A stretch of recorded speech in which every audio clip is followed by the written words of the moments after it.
The Dark Room by Tennessee Williams. And your husband, Mrs. Luca, how long has he been out of employment? God knows how long. I've got to have a definite answer, please. It must have been since 1930. Maybe longer than that. My husband, he got laid off because his head was no good. He couldn't remember no more. He hasn't worked since? No.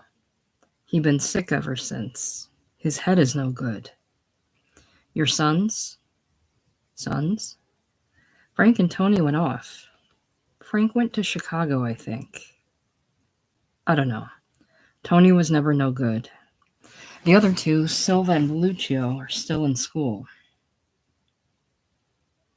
They're attending grammar school? Still are in school.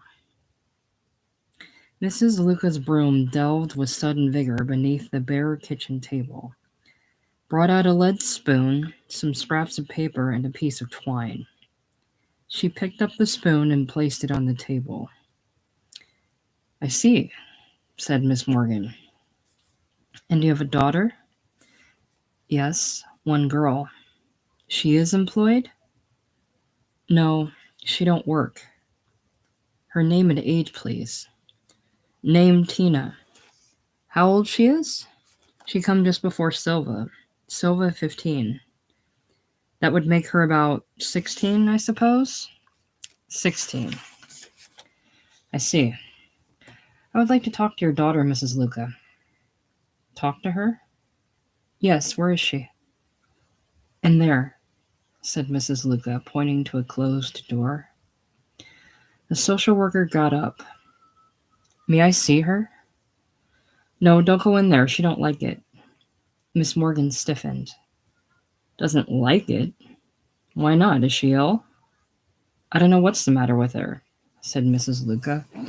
She don't want nobody to go in the room with her, and she don't want the light turned on. The broom reached under the stove and extracted a broken cup handle. Mrs. Luca grunted as she stooped to pick it up. She tossed it into the coal scuttle. What is the matter with her, Mrs. Luca? Who, Tina?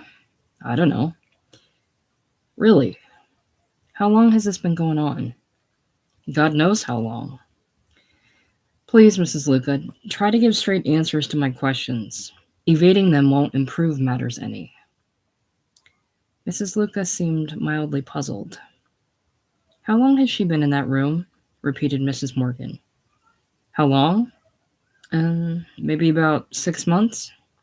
6 months? Are you sure? She started acting queer long about New Year's. He didn't come over that night. It was the first night he didn't come over in a long time, and it was New Year's. She called up his place, and his ma told her he was out and not to call him no more. She said he was going to marry some Jewish girl. He? Who is he? The boy she went steady with a long time. A Jewish boy named Saul. Was that what made her start behaving like this? Maybe it was, I don't know. She hung up the receiver and come in the kitchen and heated some water. She said she had pains in her stomach. Did she? I don't know. Maybe she did. Anyway, she went to bed with it, and it ain't been up since. Mrs. Luca's broom made timid excursions around the chair in which the social worker was seated. Miss Morgan drew her feet in quickly with the fastidious gesture of a cat avoiding spilt water. The grimy broom straws moved aimlessly off toward the other end of the room. You mean that she's been shut up in that room ever since? Yeah. How long has that been? Since last New Year's. 6 months? Yeah. Doesn't she ever come out? She comes out when she got to go to the bathroom. She comes out then, but that's the only time she ever comes out. What is she doing there? I don't know. She just lays in there in the dark and she won't come out. Sometimes she makes a lot of noise, crying and all. The folks upstairs complain sometimes. But mostly she don't say nothing. She just lays in there on that bed. Does she eat? Yeah, she eats. Sometimes. Sometimes? You mean she doesn't take regular meals? Not regular, just what he brings her. He? Who do you mean, Mrs. Luca? Saul. Saul? Yeah, Saul, the boy she went steady with such a long time. You mean he comes? Yeah, he comes sometimes. I thought you said he got married to some Jewish girl. He did. He married that Jewish girl his folks wanted him to. And still he comes to see your daughter? Yeah, he comes to see her. He's the only one she lets in the room with her. He goes in there? In the room? With the girl? Yeah. Does she know he's married to that other girl? I don't know what she knows. I can't tell. She don't say nothing. And yet she lets him come in and talk to her. She lets him come in, but he don't talk to her none, though. Doesn't talk to her? What does he do, Mrs. Luca? I don't know. It's dark in there. I can't tell. Nobody says nothing. He just goes in there and stays a while and comes out.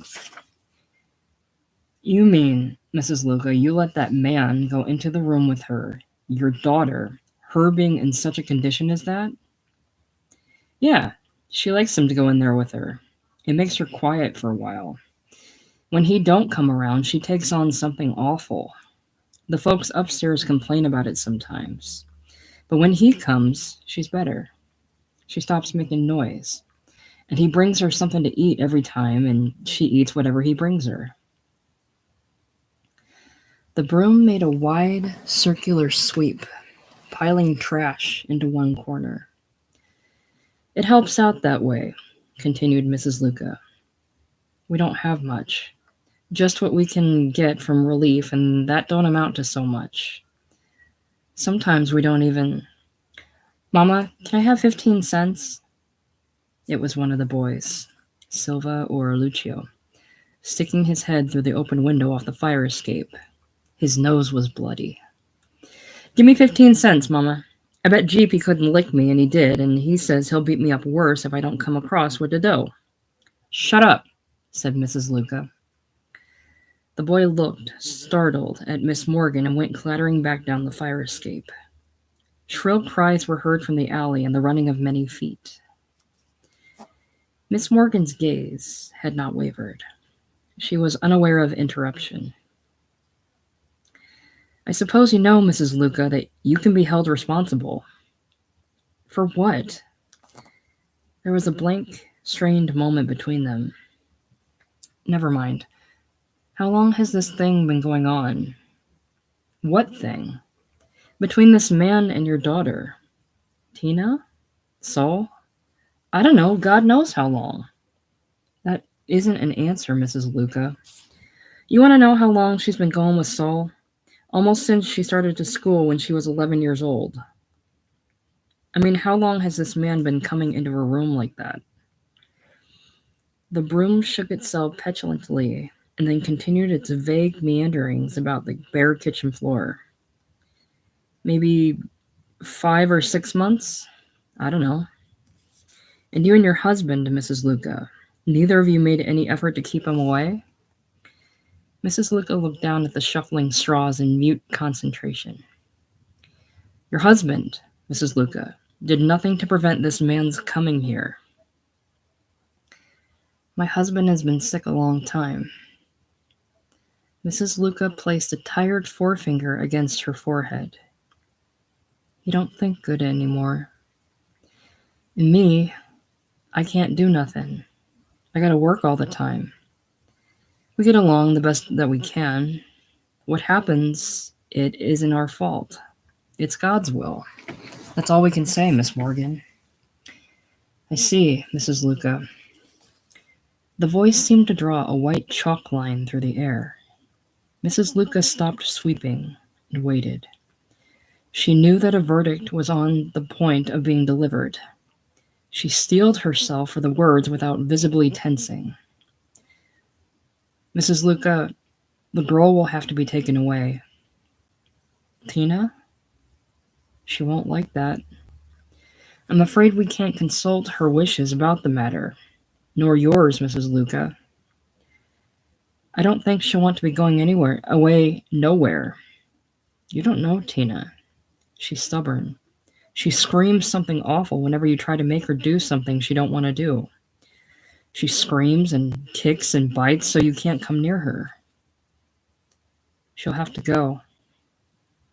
I hope she will. I sure hope she will. It ain't decent for her to be laying in there in the dark all the time. It's bad for the boys. Boys? Yeah, Silva and Lucio. It ain't decent for them, her laying there naked like that. Naked? Yeah, she won't keep a stitch of clothes on her. The notebook slapped together with an exclamatory sound. Miss Morgan screwed the lid on her fountain pen. She'll have to be taken away in the morning and held for a long observation. I hope she'll go, but I don't think she will unless he takes her. He? You mean Saul. Saul. Yeah, the boy she went steady with such a long time. I see. Mrs.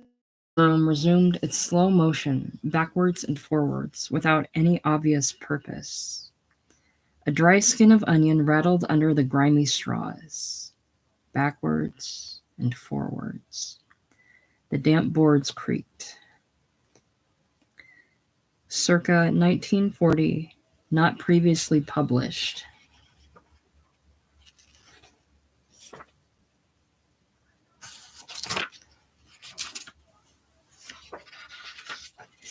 Portrait of a Girl in Glass by Tennessee Williams. We lived in a third-floor apartment on Maple Street in St. Louis, on a block which also contained the ever-ready garage, a Chinese laundry, and a bookie shop disguised as a cigar store. Mine was an anomalous character, one that appeared to be slated for radical change or disaster. For I was a poet who had a job in a warehouse. As for my sister Laura, she could be classified even less readily than I.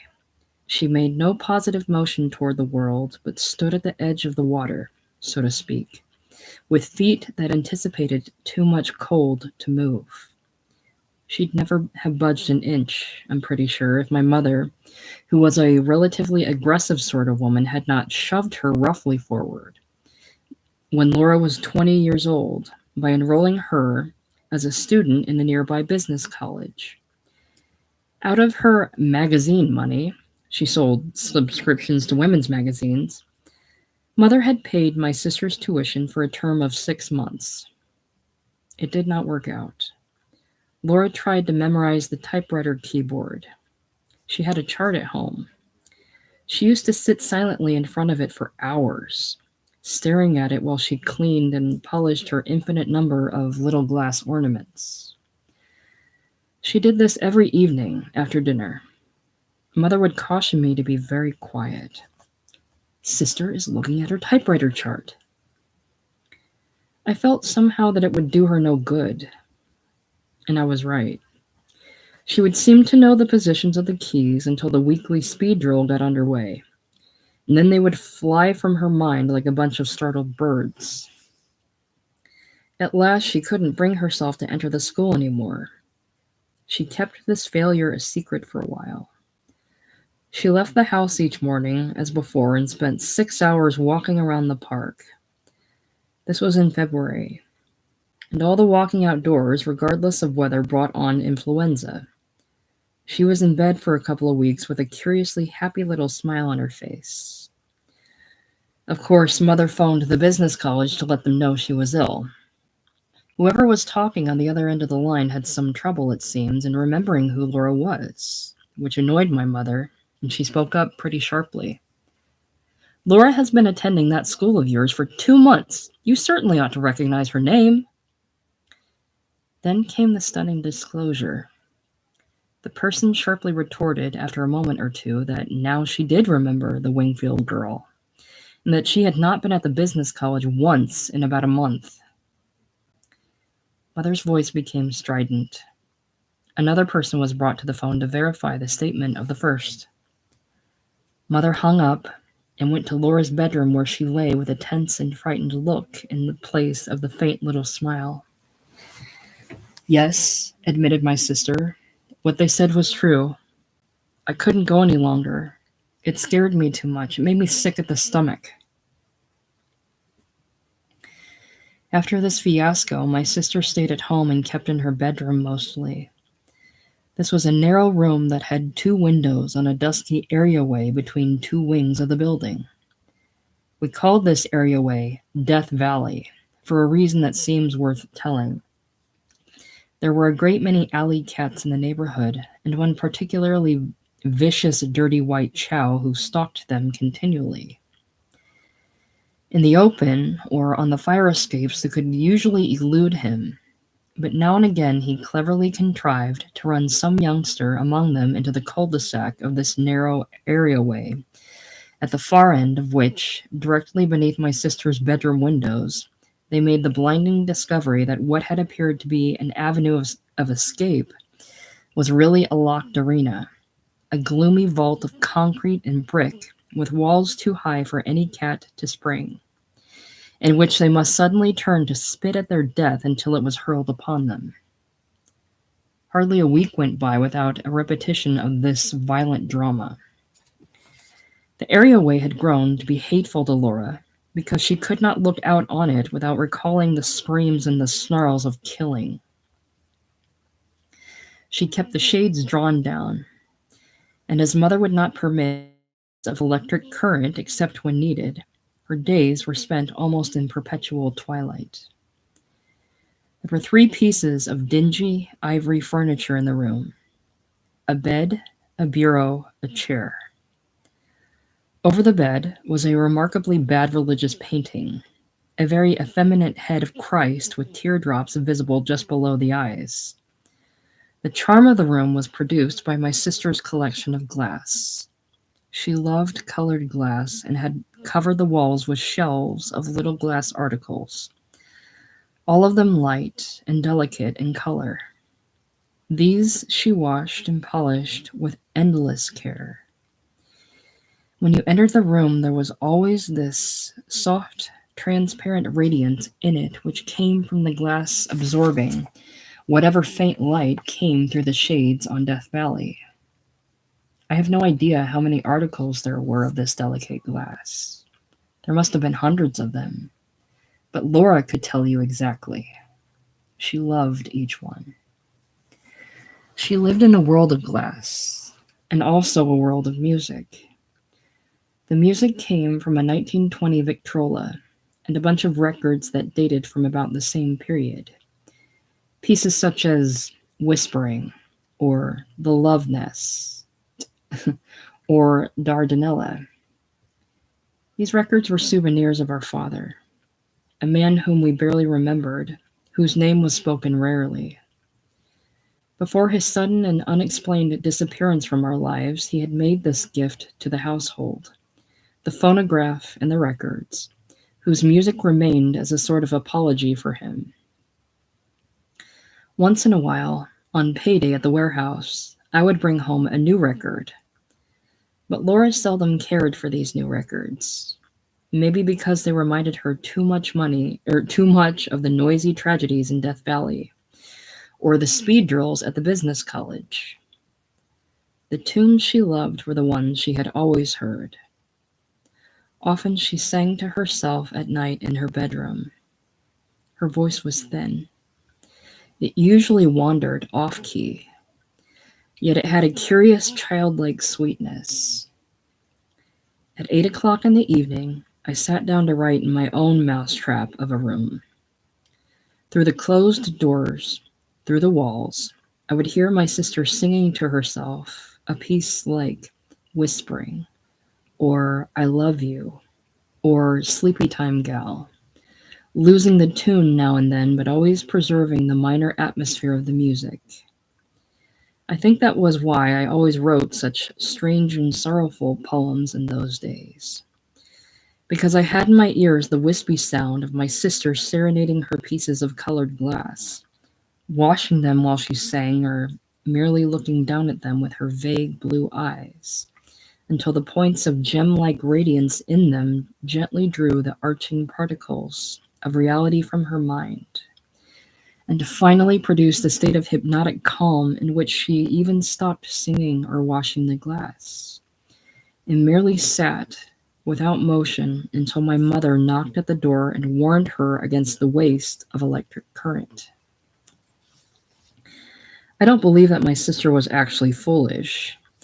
I think the petals of her mind had simply closed through fear, and it's no telling how much they had closed upon in the way of secret wisdom. She never talked very much, not even to me, but once in a while she did pop out with something that took you by surprise. After work at the warehouse, or after I'd finished my writing in the evening, I'd drop in her room for a little visit, because she had a restful and soothing effect on nerves that were worn rather thin from trying to ride two horses simultaneously in two opposite directions. I usually found her seated in the straight-back ivory chair with a piece of glass cupped tenderly in her palm. "What are you doing? Talking to it?" I asked. "No," she answered gravely. "I was just looking at it." On the bureau were two pieces of fiction which she had received as Christmas or birthday presents. One was a novel called The Rose Garden Husband, by someone whose name escapes me. The other was Freckles, by Jean Stratton Porter. I never saw her reading The Rose Garden Husband, but the other book was one that she actually lived with. It had probably never occurred to Laura that a book was something you read straight through and then laid aside as finished. The character, Freckles, a one-armed orphan youth who worked in a lumber camp, was someone that she had invited into her bedroom now and then for a friendly visit, just as she did me. When I came in and found this novel open upon her lap, she would gravely remark that Freckles was having some trouble with the foreman of the lumber camp, or that he had just received an injury to his spine when a tree fell on him. She frowned with genuine sorrow when she reported these misadventures of her storybook hero, possibly not recalling how successfully he came through them all, that the injury to the spine fortuitously resulted in the death of rich parents, and that the bad-tempered foreman had a heart of gold at the end of the book. Freckles became involved in romance with a girl he called the Angel. But my sister usually stopped reading when this girl became too prominent in the story. She closed the book, or turned back to the lonelier periods in the orphan story. I only remember her making one reference to this heroine of the novel. "The Angel is nice," she said, "but seems to be kind of conceited about her looks." Then one time at Christmas, while she was trimming the artificial tree, she picked up the Star of Bethlehem that went on the topmost branch and held it gravely toward the chandelier. "Do stars have 5 points, really?" she inquired. This was the sort of thing that you didn't believe and that made you stare at Laura with sorrow and confusion. "No," I told her, seeing she really meant it. "They're round, like the earth, and most of them much bigger." She was gently surprised by this new information. She went to the window to look up at the sky, which was, as usual during St. Louis winters, completely shrouded by smoke. "It's hard to tell," she said, and returned to the tree. So time passed on till my sister was 23, old enough to be married. But the fact of the matter was she had never even had a date with a boy. I don't believe this seemed as awful to her as it did to Mother. At breakfast one morning, Mother said to me, "Why don't you cultivate some nice young friends? How about down at the warehouse? Aren't there some young men down there you could ask to dinner?" This suggestion surprised me because there was seldom quite enough food on her table to satisfy 3 people. My mother was a terribly stringent housekeeper. God knows we were poor enough in actuality, but my mother had an almost obsessive dread of becoming even poorer. A not unreasonable fear, since the man of the house was a poet who worked in a warehouse, but one which I thought played too important a part in all her calculations. Almost immediately, Mother explained herself. "I think it might be nice," she said, "for your sister." I brought Jim home to dinner a few nights later. Jim was a big, red-haired Irishman who had the scrubbed and polished look of well-kept chinaware. His big, square hands seemed to have a direct and very innocent hunger for touching his friends. He was always clapping them on your arms or shoulders, and they burned through the cloth of your shirt like plates taken out of an oven. He was the best-liked man in the warehouse, and oddly enough, he was the only one that I was on good terms with. He found me agreeably ridiculous, I think. He knew of my secret practice of retiring to a cabinet in the lavatory and working on rhyme schemes when work was slack in the warehouse, and of sneaking up on the roof now and then to smoke my cigarette with a view across the river at the undulant open country of Illinois. No doubt I was classified as screwy in Jim's mind, as much as in the others, but while their attitude was suspicious and hostile when they first knew me, Jim's was warmly tolerant from the beginning. He called me Slim, and gradually his cordial acceptance drew the others around. And while he remained the only one who actually had anything to do with me, the others had now begun to smile when they saw me as people smile at an oddly fashioned dog who crosses their path at some distance. Nevertheless, it took some courage for me to invite Jim to dinner. I thought about it all week and delayed the action till Friday noon, the last possible moment, as the dinner was set for that evening. "What are you doing tonight?" I finally asked him. "Not a goddamn thing," said Jim. "I had a date, but her aunt took sick and she's hauled her freight to Centralia." "Well," I said, "why don't you come over for dinner?" "Sure," said Jim. He grinned with astonishing brightness. I went outside to phone the news to Mother. Her voice, that was never tired, responded with an energy that made the wires crackle. "I suppose he's Catholic?" she said. "Yes," I told her, remembering the tiny silver cross on his freckled chest. "Good," she said. "I'll bake a salmon loaf." And so we rode home together in his jalopy. I had a curious feeling of guilt and apprehension as I led the lamb-like Irishman up 3 flights of crackled marble steps to the door of apartment F, which was not thick enough to hold inside it the odor of baking salmon. Never having a key, I pressed the bell. "Laura," came Mother's voice. "That's Tom and Mr. Delaney. Let them in." There was a long, long pause. "Laura?" she called again. "I'm busy in the kitchen. You answer the door." Then at last I heard my sister's footsteps. They went right past the door at which we were standing and into the parlor. I heard the creaking noise of the phonograph crank. Music commenced. One of the oldest records, a march of Sousa's, put on to give her the courage to let in a stranger. The door came timidly open, and there she stood in a dress from Mother's wardrobe, a black chiffon ankle-length and high-heeled slippers on which she balanced uncertainly like a tipsy crane of melancholy plumage. Her eyes stared back at us with a glass brightness, and her delicate wing-like shoulders were hunched with nervousness. "Hello," said Jim, before I could introduce him. He stretched out his hand. My sister touched it only for a second.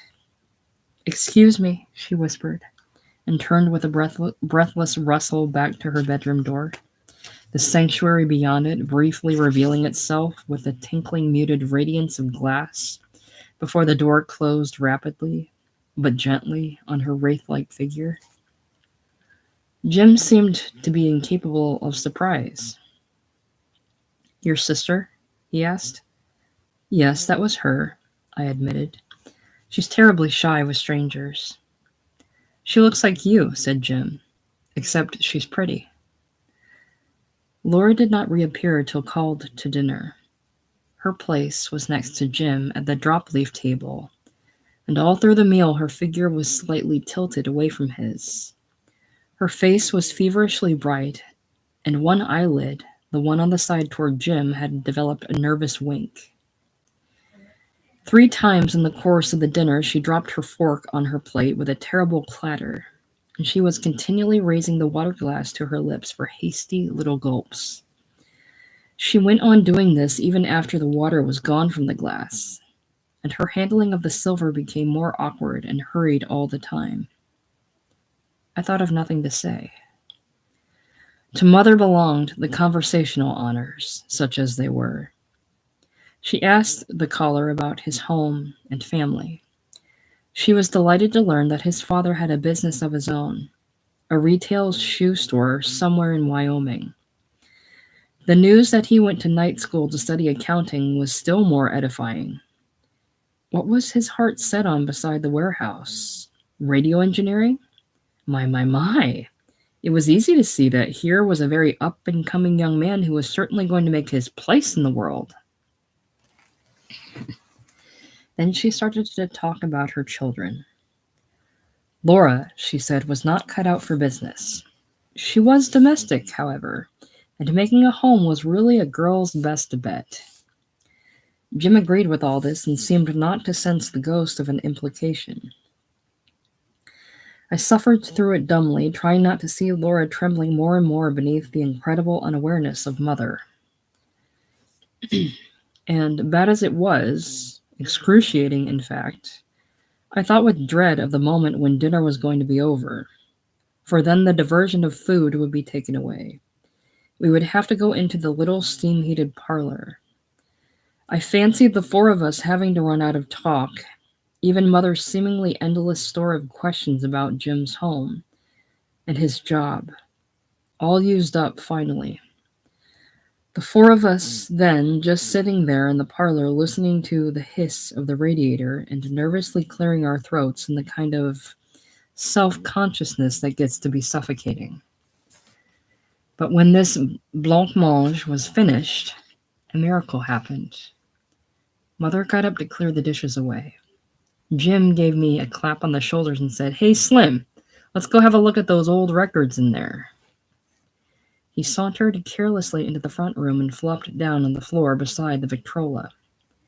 He began sorting through the collection of worn-out records and reading their titles aloud in a voice so hearty that it shot like beams of sunlight through the vapors of self-consciousness engulfing my sister and me. He was sitting directly under the floor lamp, and all at once my sister jumped up and said to him, "Oh, you have freckles." Jim grinned. "Sure, that's what my folks call me, Freckles." "Freckles?" Laura repeated. She looked toward me as if for the confirmation of some too wonderful hope. I looked away quickly, not knowing whether to feel relieved or alarmed at the turn that things were taking. Jim had wound the Victrola and put on Dardanella. He grinned at Laura. "How about you and me cutting the rug a little?" "What?" said Laura breathlessly, smiling and smiling. "Dance," he said, drawing her into his arms. As far as I knew, she had never danced in her life, but to my everlasting wonder, she slipped quite naturally into those huge arms of Jim's. And they danced round and around the small steam-heated parlor, bumping against the sofa into chairs and laughing loudly and happily together. Something opened up in my sister's face. To say it was love is not too hasty a judgment, for after all he had freckles, and that was what his folks called him. Yes, he had undoubtedly assumed the identity, for all practical purposes, of the one-armed orphan youth who lived in the Limberlost, that tall and misty region to which he retreated whenever the walls of apartment F became too close to endure. Mother came back in with some lemonade. She stopped short as she enters the portieres. Good heavens! Laura? Dancing? Her look was absurdly grateful as well as startled. But isn't she stepping all over you, Mr. Delaney? What if she does? Said Jim, with bearish gallantry.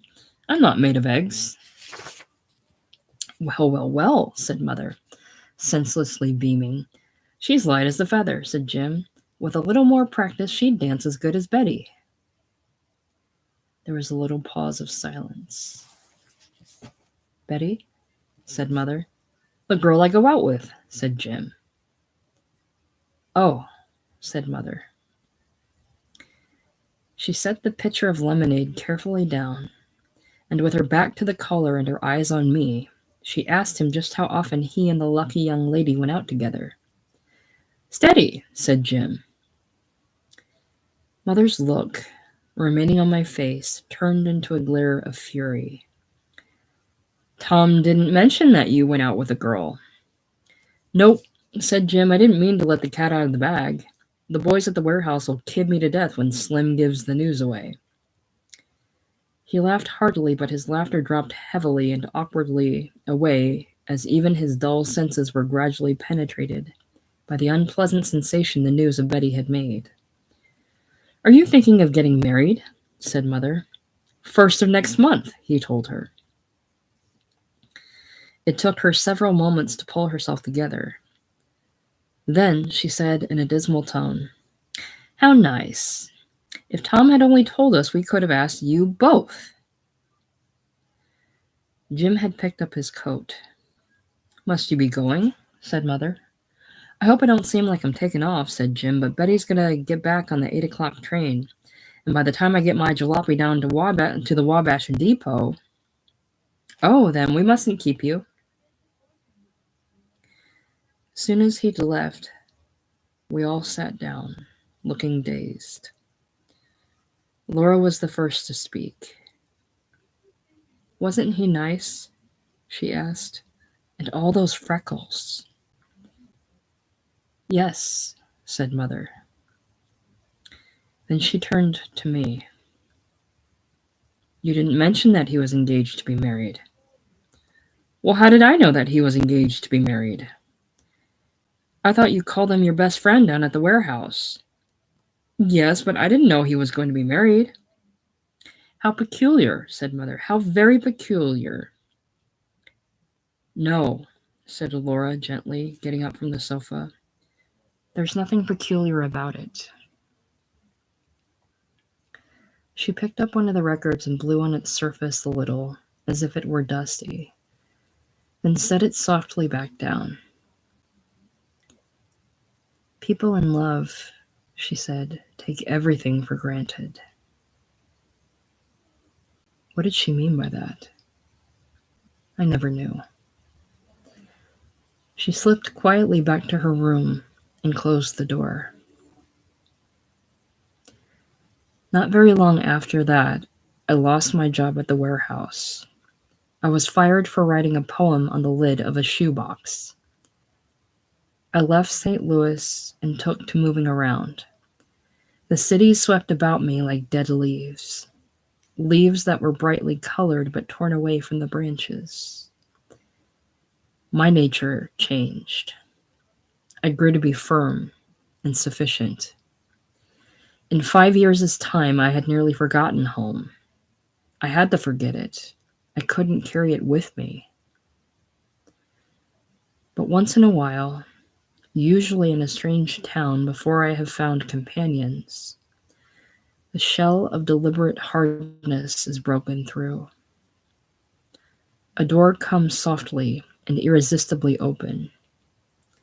I hear the tired old music my unknown father left in the place he abandoned as faithlessly as I.